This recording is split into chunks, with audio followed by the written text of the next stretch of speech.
We've actually completed one section of the program, so what we're going to do now is ask those candidates, and we'll start with the Board of Education, District 3, to come forward first. We're going to allow you a 30-second opening statement. Come on up, the candidates, please. And then we're going to ask 3 questions, and these questions were sent to the candidates in advance. We didn't want any surprises. We wanted it to be easy with all the candidates, but to let them prepare. And a lot of them are open-end questions, so they can go forward with what they want to discuss. But we're going to ask them 3 questions, 30-second opening statement, a minute to answer each question, and then 30 seconds. So to start this section of the program, I'm going to ask Barry Bloom to come forward, and Barry is with the Chamber.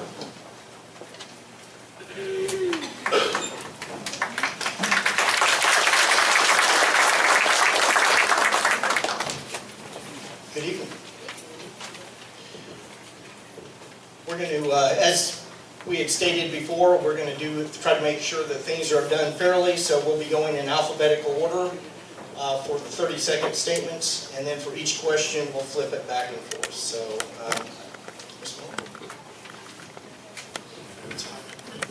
Hi, I'm Reagan Miller. I'm a candidate for District 3 school board member, and I have to echo all the prior candidates that spoke before me for this opportunity to come tonight and speak to you directly and the voters and to tell you about myself. I think it's important for you to hear from me that my decision to run for this school board seat was because I have a passion for this community, and I have skill sets that I think directly correlate to the responsibilities of the school board.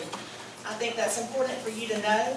I think it's also important for you to know that I intend to represent this district with honor and integrity, and you will hear me say that throughout the night. Thank you very much.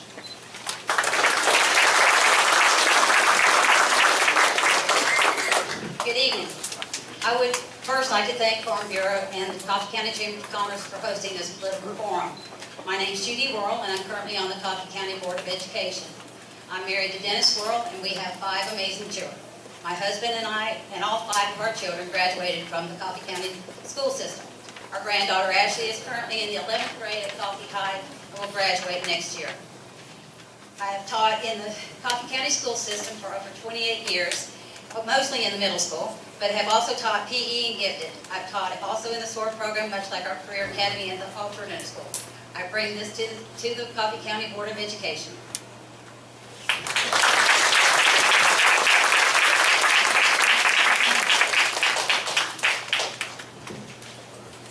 Okay, ladies, we have 3 questions for you.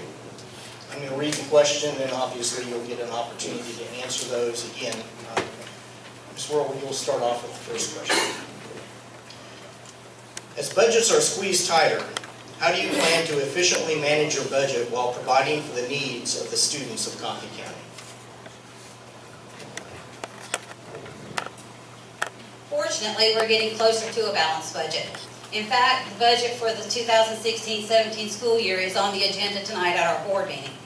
We hope to have a balanced budget this year. However, we may have to cut into the fund balance to do this.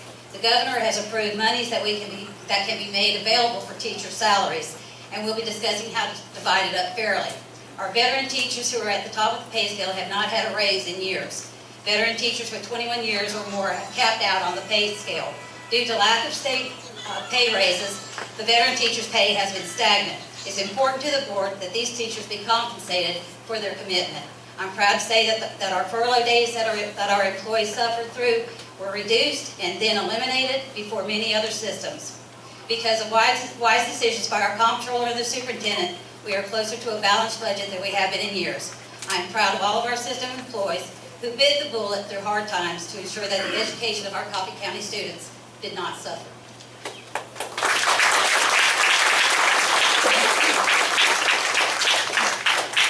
First of all, I'd like to state that's a big question to answer in less than a minute. So without going into details of the general ledger or sub-accounts or anything of that nature, I want to talk about how we manage the budget efficiently and how difficult that is for just those of us to have a single household budget. It's certainly a challenge when you have a school board budget.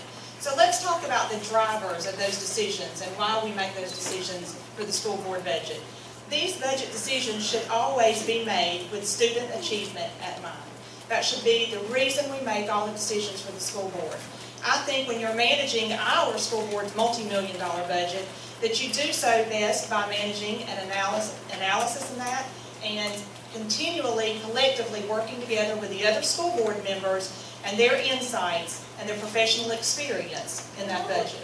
Thank you.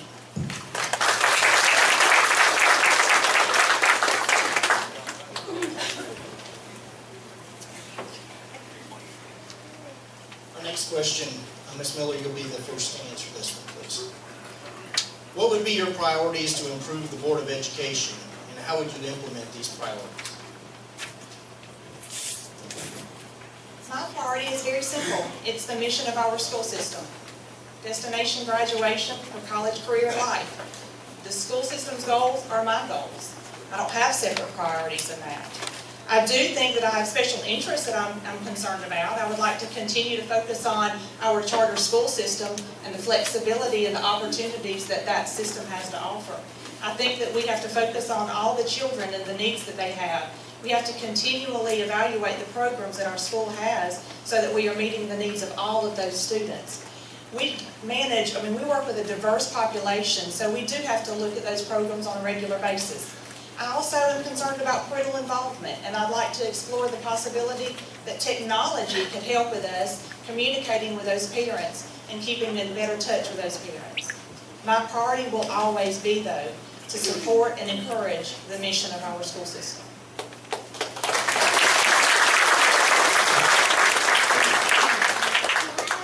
Well, first of all, I can't implement any changes. It takes 3 votes to approve anything, but I do, however, have some ideas about improving our system. There are some people that consider me a liberal, but actually I consider myself progressive. I feel that we have some of the best teachers, best administrators, and best students in our school system. I'd like to see them given more opportunity to implement new programs, offer real-life classes that would enhance the students' education. I want Coffee County School System to be the system that others want to emulate. We have what it takes. The matter of recess for especially our primary students is a concern to me. I feel that our primary students need more time for recess and to be what they are, kids. Educational research advises this so that children can learn social skills, leadership, empathy, and so many other skills. This has been most recently been discussed at the state level because it's so very important. Studies show that children actually learn more when given more time in their day to play. I'd also like the pressure put on teachers and students reduced. Testing is important and essential for measuring gains in learning, but it's only one way to do this. We want our students to test well, but not to the point where they are consumed with fear and frustration.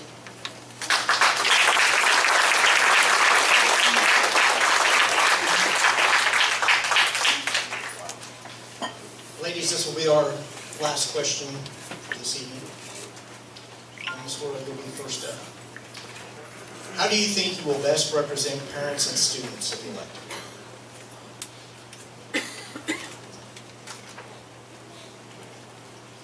I feel like I can best represent parents and students because I know education.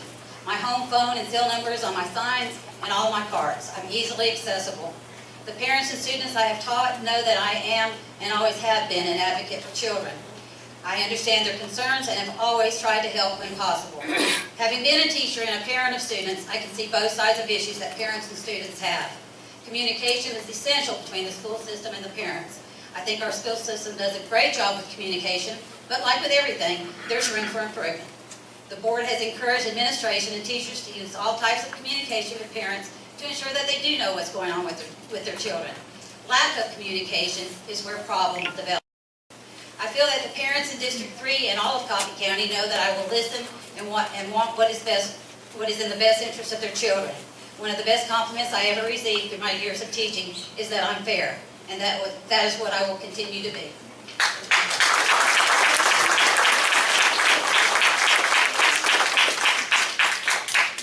I think that I will best represent the parents and students by drawing from my personal experience. I'm a former student of this school system. I'm married to a former student. My oldest son graduated last May, and I still am a parent of a child in the Coffee County school system. So I am that person. We also have governing councils at each of our schools that include educators, that include parents, that include community stakeholders. And those councils are representation that are wanting and waiting to be utilized. I will work to develop relationships with our administration and our educators to strengthen our school system. I am a very willing listener, and I desire to hear from our community. And I will happily share that information with the appropriate individual within our school system, following my proper procedures as a school board member. Thank you.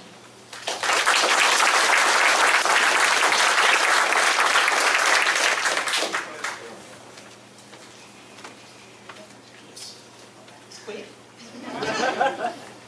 In closing, I want to thank you again for the opportunity to speak to you tonight. I've enjoyed being here. I especially want to thank the teachers and the educators of our school system, whose job is much more difficult than those of the school board members. I want to leave you with a phrase, one that's been passed down for generations in my family. Remember who you are and what you represent. It's a phrase and a standard that goes through my mind every single day in what I do in every role that I have. If I should be elected, I commit to you that I will represent this district with that standard. I will represent the students, the parents, and the community with honor and with integrity and fairness. Remembering who I am and who I represent will be in the forefront of my mind in all that I do. I humbly ask for your vote and your support.